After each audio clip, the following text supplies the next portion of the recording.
সমুদ্র বেষ্টিত একটি দ্বীপ, কুয়াশায় ঢাকা দেয়াল আর ইতিহাস জুড়ে ভয় ও রহস্য।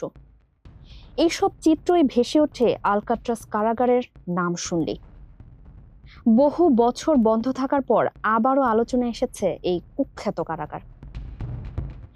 মার্কিন প্রেসিডেন্ট ডোনাল্ড ট্রাম্প 2027 অর্থবছরের প্রস্তাবিত বাজেটে আলকাট্রাস পুনরায় চালুর জন্য $152 মিলিয়ন বরাদ্দের পরিকল্পনা জানিয়েছেন। সান ফ্রান্সিসকোর গোল্ডেন গেট ব্রিজের কাছে অবস্থিত এই কারাগার একসময় দ্য রক নামে পরিচিত ছিল এবং যুক্তরাষ্ট্রের সবচেয়ে কঠোর নিরাপত্তার কারাগারগুলোর একটি হিসেবে খ্যাতি পেয়েছিল। তবে এই উদ্যোগকে নিয়ে উদ্বেগ প্রকাশ করেছেন ক্যালিফোর্নিয়ার কয়েকজন রাজনীতিক।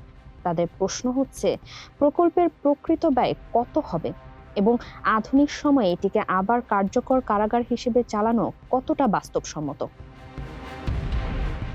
1963 সালে বন্ধ হয়ে যাওয়া এই কারাগার বর্তমানে ন্যাশনাল পার্ক সার্ভিসের তত্ত্বাবধানে একটি জনপ্রিয় পর্যটন কেন্দ্র হিসেবে পরিচালিত হচ্ছে।